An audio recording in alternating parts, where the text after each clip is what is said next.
जय हिंद दोस्तों। भारत के इतिहास में आज हम भारतीय राष्ट्रीय आंदोलन पढ़ेंगे। तो शुरुआत करते हैं।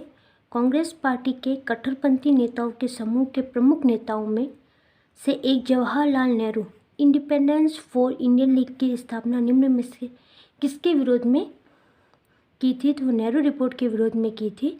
जो इंडिपेंडेंस फॉर इंडियन लीग है उसकी स्थापना 1928 ईस्वी में ए श्रीनिवास अयंगर की अध्यक्षता में की गई थी। और जो ए श्रीनिवास अयंगर है वो इसके पहले अध्यक्ष थे, जिसमें सुभाष चंद्र बोस और जवाहरलाल नेहरू सचिव थे। इसमें पूर्ण स्वराज की मांग रखी गई थी। तो इंडिपेंडेंस फॉर इंडियन लीग की स्थापना नेहरू रिपोर्ट के विरोध में की गई थी। निम्नलिखित में से कौन एम.एन. राय की उत्प्रवासी साम्यवादी पत्रिका थी? तो वो बेगाड़ थी। जो एम.एन. राय है वो भारत में साम्यवाद के संस्थापक थे और इन्होंने जर्मनी से साम्यवादी पत्रिका बेगाड़ प्रकाशित की थी। इनकी एक और पत्रिका है मोसेस। मोसेस का भी प्रकाशन इन्होंने किया है। और 1920 में अक्टूबर 1920 में इन्होंने भारतीय कम्युनिस्ट पार्टी CPI की स्थापना भी की थी, ताशकंद में की थी। तो जो ऑप्शन बी होगा वो सही होगा, बेगाड़। निम्नलिखित घटनाओं का सही कालक्रम क्या है? तो इसमें सबसे पहले बंग भंग, हम जानते हैं बंग भंग लॉर्ड कर्जन द्वारा हुआ था, 1905 ईस्वी में हुआ था। उसके बाद लखनऊ समझौता, मुस्लिम लीग और कांग्रेस के बीच जो समझौता हुआ था 1916 ईस्वी में हुआ था। और उसके बाद रॉलेट अधिनियम जो कि 8 मार्च 1919 को राष्ट्रीय आंदोलन कुचलने के लिए आया था, तो 1919 में आया था। और द्वेष शासन का प्रवर्तन वो भी 1919 में आया था, लेकिन ये दिसंबर 1919 में आया था। और ये रॉलेट अधिनियम जो था वो 8 मार्च 1919 में आया था। तो जो ऑप्शन बी होगा 4, 1, 3, 2 सही होगा। स्वतंत्रता आंदोलन के क्रांतिकारी आतंकवादियों का पहला महत्वपूर्ण साहसिक कार्य बराक डकैती का स्थान था। तो बराक डकैती का स्थान पूर्वी बंगाल में था। तो बराक डकैती 1908 में पूर्वी बंगाल में पुलिन दास के नेतृत्व में की गई थी। ढाका अनुशीलन समिति के जो युवक थे उन्होंने डाली थी। तो 1908 में बराक डकैती पूर्वी बंगाल में पुलिन दास के नेतृत्व में जो ढाका अनुशीलन समिति उनके युवकों ने डाली थी। तो जो ऑप्शन सी होगा वो सही होगा।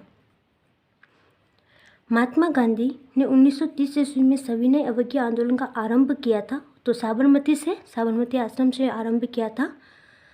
12 मार्च 1930 से आरंभ किया था, 12 मार्च 1930 और 6 अप्रैल 1930 को वो दांडी पहुंचे थे। और फिर नमक कानून तोड़कर आंदोलन की शुरुआत की थी। तो 6 अप्रैल 1930 को दांडी पहुंच गए थे और 12 मार्च 1930 को उन्होंने साबरमती से आंदोलन की शुरुआत की थी। तो जो ऑप्शन सी होगा वो सही होगा। निम्नलिखित में से कौन सा युग्म सही सुमेलित नहीं है? तो जमनालाल बजाज वर्धा का सत्याग्रह आश्रम, दादाभाई नौरोजी बम्बई एसोसिएशन, लाला लाजपत राय लाहौर का राष्ट्रीय विद्यालय, बाल गंगाधर तिलक सत्यशोधक समाज। तो सत्यशोधक समाज की स्थापना ज्योतिराव फुले ने की थी। सत्यशोधक समाज की स्थापना 1873 ईस्वी में। तो 1873 ईस्वी में ज्योतिराव फुले ने की थी। तो ये जो ऑप्शन डी होगा वो गलत होगा। सन 1922 के साराबंदी यानी कि कोई कर नहीं अभियान का नेतृत्व किया था वल्लभ भाई पटेल ने किया था। सरदार वल्लभ भाई पटेल ने गुजरात में किया था। तो सरदार वल्लभ भाई पटेल ने साराबंदी कोई कर नहीं 1922 में। तो ऑप्शन डी सही होगा। भारत के लिए संविधान की रचना हेतु संविधान सभा का विचार निम्नलिखित में से सर्वप्रथम किसने प्रस्तुत किया था? तो स्वराज पार्टी ने 1934 में। स्वराज पार्टी की स्थापना 1923 में हुई थी। 1923 में इसकी स्थापना हुई थी। चित्तरंजन दास एवं मोतीलाल नेहरू ने इसकी स्थापना की थी। और स्वराज पार्टी ने ही 1934 में संविधान की रचना हेतु संविधान सभा का विचार प्रस्तुत किया था। तो जो ऑप्शन ए होगा वो सही होगा। कथन ए, स्वतंत्र भारत में ब्रिटेन की प्रभुता बनी रही थी। तो स्वतंत्र भारत में ब्रिटेन की प्रभुता नहीं थी। समाप्त हो चुकी थी। स्वतंत्र भारत के जो अंतिम गवर्नर जनरल की नियुक्ति ब्रिटेन के प्रभुता संपन्न शासन ने की थी। निम्नलिखित में से कौन सा सही है? तो जो ए तो गलत होगा, परंतु जो आर होगा वो सही होगा। कथन गलत है, जो कारण है वो सही है, तो ऑप्शन जो डी होगा वो सही होगा। निम्नलिखित में से कौन दादा भाई नौरोजी के उत्सारण सिद्धांत, ड्रेन थ्योरी, उत्सारण यानी कि धन निष्कासन, जो धन निष्कासन होता है ना, धन निष्कासन, उसको बोलते हैं उत्सारण सिद्धांत। तो निम्नलिखित में से कौन दादा भाई नौरोजी के उत्सारण सिद्धांत में विश्वास नहीं करता था? तो वो थे सर सैयद अहमद खान। जो उत्सारण सिद्धांत की जो व्यवस्था है, तो वो इनकी एक पुस्तक थी दादा भाई नौरोजी की, poverty and unBritish rule in India, उसमें इसकी इन्होंने व्याख्या की थी, उत्सारण सिद्धांत की व्याख्या की थी। इनकी बुक है poverty and unBritish rule in India में की थी। इसमें इन्होंने बताया था कि अंग्रेज किस तरह भारत का धन है लूट कर ब्रिटेन ले जा रहे हैं। तो जो सर सैयद अहमद खान है वो इसमें विश्वास नहीं करते थे, धन निष्कासन में, तो जो ऑप्शन डी होगा वो सही होगा। B.R. अम्बेडकर का संविधान सभा में निर्वाचन हुआ था। तो B.R. अम्बेडकर, भीमराव अम्बेडकर का जो संविधान सभा से निर्वाचन पश्चिम बंगाल से हुआ था। तो ये तो बम्बई प्रेसिडेंसी जो थे उसके प्रतिनिधि थे, परंतु ये पश्चिम बंगाल की जो संवैधानिक सभा थी वहाँ से सभा में चुने गए थे, संवैधानिक सभा में चुने गए थे। ये जो ऑप्शन ए होगा वो सही होगा। The anarchical and revolutionary crime act 1919 को सामान्य बोलचाल में कहा जाता है रोलेट एक्ट। रोलेट एक्ट जो कि 1919 में हुआ था, तो इसको सामान्य भाषा में रोलेट एक्ट कहा जाता है, तो ऑप्शन ऐसे ही होगा। पिट्स इंडिया एक्ट 1784 ईस्वी में आया था। इंडियन आर्म्स एक्ट जो होता था 1878 ईस्वी में आया था, 1878 में आया था। और जो इल्बर्ट बिल है वो 1883 और 84। तो जो ऑप्शन ए होगा वो सही होगा। 1930-32 ईस्वी की अवधि में भारत और ब्रिटेन के राजनेताओं की लंदन में हुई बैठकों को प्राय प्रथम, द्वितीय और तृतीय गोलमेज सम्मेलन के रूप में उल्लेख किया गया है। उनका उसी रूप में उल्लेख गलत होगा, क्योंकि ये 3 अलग अलग सम्मेलन नहीं थे, अपितु यह एक ही सम्मेलन की अवस्था थी जो 3 सत्रों में संपन्न हुई। तो ये गलत होगा, क्योंकि ये 3 अलग अलग सम्मेलन ही थे। इनमें से 2 में राष्ट्रीय कांग्रेस ने भाग नहीं लिया था, ये सही है। और भारतीय राष्ट्रीय कांग्रेस को छोड़कर जिन भी भारतीय दलों ने इसमें भाग लिया, उन्होंने पूरे भारत का नहीं बल्कि वर्गीय हितों का ही प्रतिनिधित्व किया था। और ब्रिटेन की लेबर पार्टी सम्मेलन के बीच में हट गई थी और सम्मेलन की कार्रवाई पक्षतापूर्ण हो गई थी। जो ऑप्शन डी होगा वैसे होगा। तो प्रथम गोलमेज सम्मेलन जो कि लंदन में 1930 और 31 में हुआ था, उसमें कांग्रेस ने भाग नहीं लिया था। उसके बाद फिर द्वितीय और तृतीय सम्मेलन का आयोजन करना पड़ा था। तो जो ऑप्शन डी होगा वो सही होगा। निम्नलिखित में से कौन कांग्रेस समाजवादी दल का प्रमुख नेता था? तो समाजवादी के थे आचार्य नरेंद्र देव। समाजवादी पार्टी की अगर हम स्थापना देखें तो 1934 ईस्वी में हुई थी, जिसमें JP नारायण, आचार्य नरेंद्र देव थे, बसवन सिंह थे तथा योगेंद्र शुक्ला इनके द्वारा की गई थी। तो जो ऑप्शन डी होगा वो सही होगा। सूची 1 को सूची 2 से सम्मिलित कीजिए तथा सूचियों के नीचे दिए गए कूट का प्रयोग करते हुए सही उत्तर का चयन कीजिए।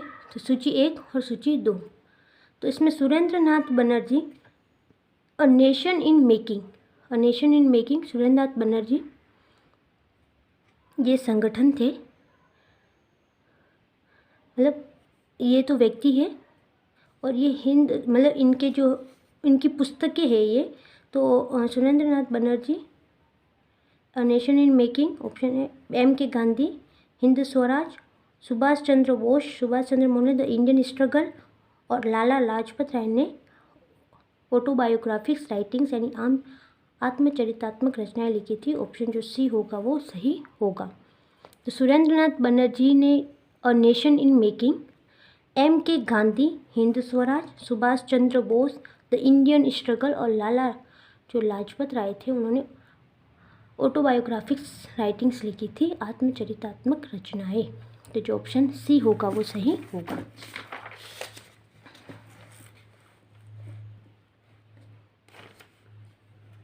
जवाहरलाल नेहरू के विषय में निम्नलिखित कथनों पर विचार कीजिए या ध्यान दीजिए। वे 1947 ईस्वी में कांग्रेस दल के अध्यक्ष थे। तो 1947 में अगर हम देखें तो संविधान सभा की अध्यक्षता जो अध्यक्ष जो थे वो आचार्य JB कृपलानी थे। तो ये नहीं थे, तो ये गलत होगा क्योंकि अध्यक्ष JB कृपलानी थे। उन्होंने संविधान सभा की अध्यक्षता की थी। तो 1947 की जो संविधान सभा थी उसकी अध्यक्षता डॉक्टर राजेंद्र प्रसाद ने की थी। तो ये भी गलत है। और भारत की स्वतंत्रता से पूर्व उन्होंने संयुक्त प्रांत में प्रथम कांग्रेस मंत्रिमंडल बनाया था। तो इन्होंने नहीं बनाया था, गोविंद वल्लभ पंत ने बनाया था। तो तीनों ही ऑप्शन गलत है। तो इनमें से कोई नहीं, ऑप्शन डी जो होगा वो सही होगा। कैबिनेट मिशन योजना के विषय में निम्नलिखित में से कौन सा विकल्प सही नहीं है? पाकिस्तान की स्वीकृति नहीं थी। उन्होंने कैबिनेट मिशन में जो पाकिस्तान की स्वीकृति थी, पाकिस्तान की स्वीकृति को नकार दिया था इसमें। तो जो ऑप्शन सी होगा वो सही होगा। सूची 1 को सूची 2 से सम्मिलित कीजिए तथा सूचियों के नीचे दिए हुए कूट का प्रयोग करते हुए सही उत्तर का चयन कीजिए। सूची 1 और सूची 2। तो अभिनव भारत समाज VD सावरकर, अनुशीलन समिति श्री अरविंद घोष, गदर पार्टी लाला हरदयाल और स्वराज पार्टी CR दास। तो जो ऑप्शन डी होगा वो सही होगा। तो ये तो थे संगठन और ये संस्थापक जिन्होंने इसकी स्थापना की थी। तो अभिनव समाज VD सावरकर ने की थी 1904 ईस्वी में। फिर अनुशीलन समिति श्री अरविंद घोष ने करी थी 1907 ईस्वी में। और फिर गदर पार्टी लाला हरदयाल ने 1913 ईस्वी में। और स्वराज पार्टी इसके संस्थापक CR दास 1923 ईस्वी में इसकी स्थापना करी थी। तो जो ऑप्शन डी होगा वो सही होगा। सूची 1 को सूची 2 से सम्मिलित कीजिए तथा सूचियों के नीचे दिए हुए कूट का प्रयोग करते हुए सही उत्तर का चयन कीजिए। तो सूची 1 सूची 2। तो 1883 ईस्वी कलकत्ता में राष्ट्रीय सम्मेलन का प्रथम अधिवेशन हुआ था। 1906 ईस्वी ढाका में पुलिस लीग की स्थापना हुई थी। और 1927 ईस्वी अखिल भारतीय देसी राज्य प्रजा परिषद की स्थापना। और 1932 ईस्वी की बात करें तो व्हाइट हॉल से सांप्रदायिक पंचायत की घोषणा। तो जो ऑप्शन सी होगा वो सही होगा। नीचे दिए गए कथनों पर विचार कीजिए। असहयोग आंदोलन के फलस्वरूप कांग्रेस सर्वोत्तम जन आंदोलन बनी। तो नहीं। हिंदू मुस्लिम एकता में वृद्धि हुई थी। हाँ। और जनता के मन से ब्रिटिश शक्ति का जो भय था वो हट गया था। ये भी सही है। और ब्रिटिश की सरकार भारतीयों को राजनीतिक रियायतें देने को राजी हो गई। तो ये गलत होगा। तो ऑप्शन जो 2 और 3 यानी कि बी जो होगा सही होगा। तो जो असहयोग जो आंदोलन हुआ था उसके साथ ही खिलाफत आंदोलन दोनों एक साथ शुरू हुए थे। खिलाफत आंदोलन और असहयोग आंदोलन 1920 में। तो इसलिए हिंदू मुस्लिम एकता में ज़्यादा वृद्धि हुई थी। और जनता के मन से जो ब्रिटिश शक्ति का जो भय था वो भी हट गया था। तो ऑप्शन जो बी होगा वो सही होगा। भारत के स्वतंत्रता प्राप्ति के बाद निम्नलिखित में से किसने सुझाव दिया था कि भारतीय राष्ट्रीय कांग्रेस को समाप्त कर दिया जाए? तो महात्मा गांधी ने दिया था, क्योंकि महात्मा गांधी का मानना था कि भारतीय राष्ट्रीय कांग्रेस है इसका निर्माण स्वतंत्रता प्राप्ति के लिए के उद्देश्य से किया गया था। तो स्वतंत्रता मिलने के बाद इसे समाप्त कर दिया जाए। तो जो ऑप्शन सी होगा वो सही होगा। सूची 1 को सूची 2 से सम्मिलित कीजिए तो सूचियों के नीचे दिए हुए कूट का प्रयोग करते हुए सही उत्तर का चयन कीजिए। सूची 1 सूची 2। तो बटलर समिति रिपोर्ट जो कि भारतीय राज्य जो होते थे और सर्वोच्च शक्ति के बीच जो संबंध थे वो बटलर समिति रिपोर्ट। तो ए का 2। और हार्टुंग समिति रिपोर्ट ब्रिटिश भारत में शिक्षा की अभिवृद्धि और प्रगति की संभावनाएं। और हंटर जॉर्ज समिति जो रिपोर्ट थी वो जालियांवाला बाग हत्याकांड। और मूडी मैन समिति रिपोर्ट मॉन्टेग्यू जेम्स रिपोर्ट। जो ऑप्शन डी होगा वो सही होगा। 18 वर्ष की आयु में स्नातक, 20 वर्ष की आयु में प्रोफेसर तथा सुधारक के सह संपादक, 25 वर्ष की आयु में सार्वजनिक सभा और प्रांतीय सम्मेलन के मंत्री, 29 वर्ष की आयु में राष्ट्रीय कांग्रेस के मंत्री, 31 वर्ष की आयु में महत्वपूर्ण रॉयल कमीशन के समक्ष अग्रणी गवाह, 34 वर्ष की आयु में प्रांतीय विधायक, 36 वर्ष की आयु में इंपीरियल विधायक, 39 वर्ष की आयु में भारतीय राष्ट्रीय कांग्रेस के अध्यक्ष एक देशभक्त जिसे महात्मा गांधी ने स्वयं अपना गुरु माना। इन शब्दों में एक जीवनीकार ने वर्णन किया है तो गोपाल कृष्ण गोखले का। और गोपाल कृष्ण गोखले जिनका जन्म हुआ था 9 मई 1867, 9 मई 1867 को महाराष्ट्र के कोतलुक ग्राम में हुआ था, इनका जन्म हुआ था। जो ऑप्शन सी होगा वो सही होगा। सूची 1 को सूची 2 से सम्मिलित कीजिए तथा सूचियों के नीचे दिए हुए कोड का प्रयोग करते हुए चयन का उत्तर कीजिए सही चयन का। तो ये घटनाएं थी और इनके परिणाम थे। तो मिंटो मार्ले सुधार जो कि सांप्रदायिक निर्वाचन से संबंधित थे, मिलो मांटे सुधार जिसको जो कि 1909 में आया था, 1909 मिलो मांटे सुधार। फिर साइमन कमीशन देशव्यापी आंदोलन था, साइमन कमीशन जो कि 1927 में हुआ था। चौरी चौरा घटना से क्या हुआ था, जो असहयोग आंदोलन था उसको वापस ले लिया गया था, असहयोग आंदोलन को वापस ले लिया गया था। चौरी चौरा घटना जो कि 1922 में हुई थी। और दांडी मार्च से नमक का जो अवैध निर्माण था उसको ख़त्म कर दिया था 1930। तो जो ऑप्शन डी होगा वो सही होगा। ब्रिटिश सरकार और महात्मा गांधी के मध्य सन 1934 में हस्ताक्षरित पुनः समझौते में प्रावधान था हरिजनों के लिए आरक्षण सहित संयुक्त निर्वाचन क्षेत्र का। जो हरिजन थे उनके लिए आरक्षण सहित संयुक्त निर्वाचन क्षेत्र का। तो ऑप्शन जो डी होगा वो सही होगा। सूची 1 को सूची 2 से सम्मिलित कीजिए तो सूचियों के नीचे दिए गए कोड का प्रयोग करते हुए सही उत्तर का चयन कीजिए। तो सूची 1 और सूची 2। तो सूरत का विभाजन हुआ था 1907 ईस्वी में, सूरत का विभाजन हुआ था। सांप्रदायिक अधिनिर्णय 1932 ईस्वी में। और सर्वदलीय सम्मेलन 1928, सर्वदलीय सम्मेलन जो कि नेहरू रिपोर्ट जो थी उस पर विचार विमर्श के लिए हुआ था 1928 में, नेहरू रिपोर्ट पर। और पूर्ण स्वराज का संकल्प जो कि 1929 ईस्वी में, जो कि लाहौर अधिवेशन हुआ था उसमें हुई थी। सूरत विभाजन 1907 में हुआ था जिसकी अध्यक्षता किसने की थी, रास बिहारी घोष ने की थी। और जो सांप्रदायिक अधिनिर्णय है 1932 में रैमजे मैकडोनाल्ड ने की थी अधिनिर्णय की। तो ये जो ऑप्शन बी होगा वो सही होगा। सूची 1 को सूची 2 से सम्मिलित कीजिए तथा सूचियों के नीचे दिए गए कोड का प्रयोग करते हुए सही उत्तर का चयन कीजिए। सूची 1, सूची 2। तो चटगांव शस्त्रागार हमला, सूर्यसेन चटगांव और काकोरी षड्यंत्र रामप्रसाद बिस्मिल, लाहौर षड्यंत्र जतिन दास और गदर पार्टी लाला हरदयाल। तो ऑप्शन जो सी होगा वो सही होगा।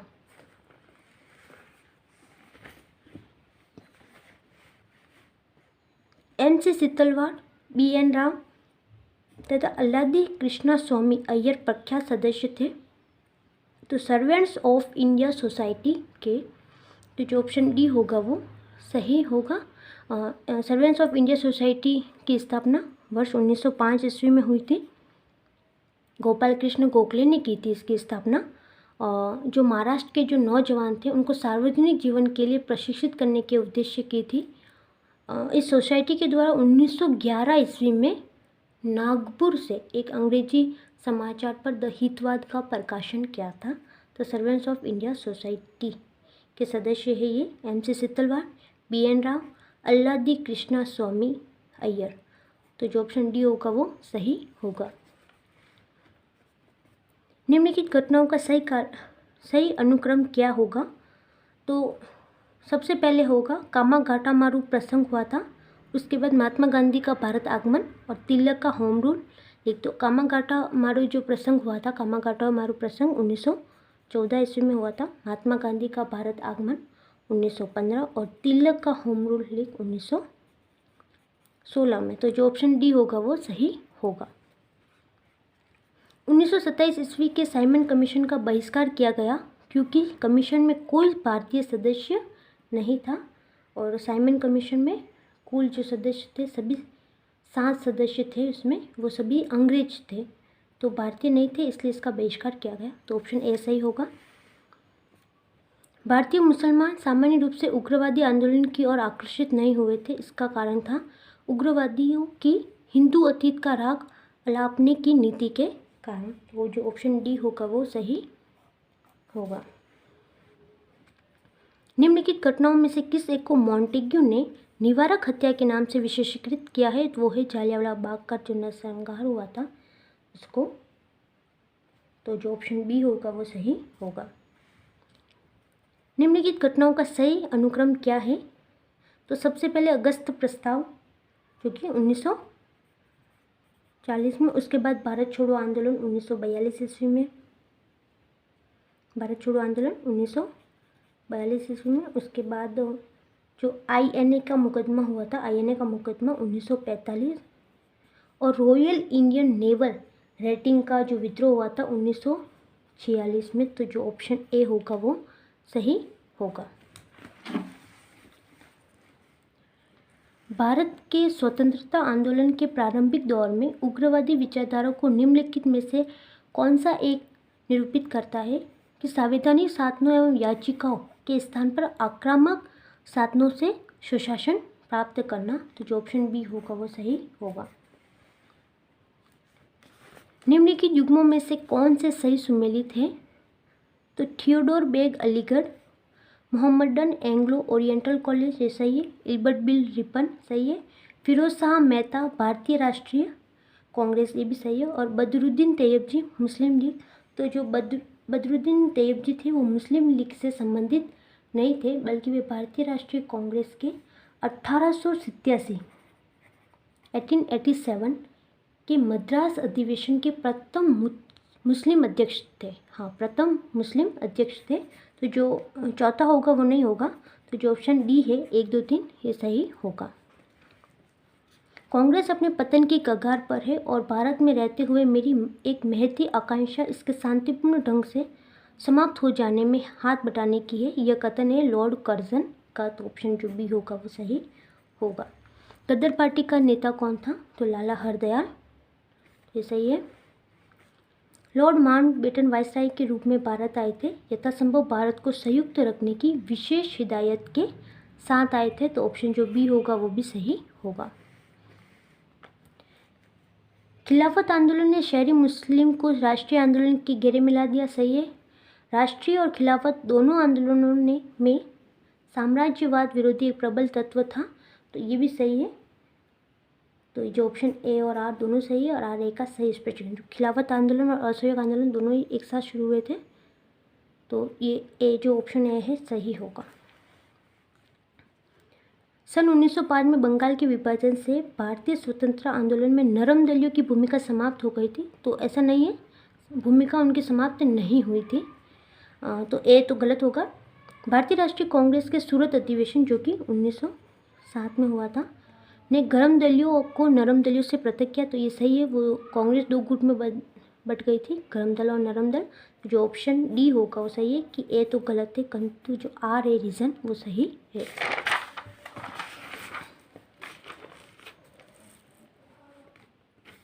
कथन ए भारत में प्राथमिक शिक्षा को अनिवार्य करने वाला सर्वोत्तम बिल 1911 ईस्वी में अस्वीकृत हो गया था। गलत। यदि प्रत्येक खेतिहर पढ़ने में सक्षम हो जाता तो असंतोष बढ़ गया होता। तो कारण जो है वो सही है। तो ए गलत है परंतु आर सही है। तो ऑप्शन डी सही होगा। क्रिप्स प्रस्तावों को अंग्रेज ने अस्वीकृत कर दिया था। ये सही है। क्रिप्स मिशन में केवल श्वेत लोग सम्मिलित थे। जो क्रिप्स मिशन आया था उसमें केवल श्वेत लोग सम्मिलित थे। आर ए और आर दोनों सही है, लेकिन आर ए की सही व्याख्या नहीं करता है। जो क्रिप्स मिशन था उसमें केवल 4 सदस्य थे। क्रिप्स मिशन में 4 सदस्य थे। तो जो ऑप्शन बी होगा वो सही होगा। गांधी जी ने 1922 में असहयोग आंदोलन को रोक दिया था। चोरी चौरा में हुई हिंसा उनके आंदोलन को रोक देने का कारण बनी थी।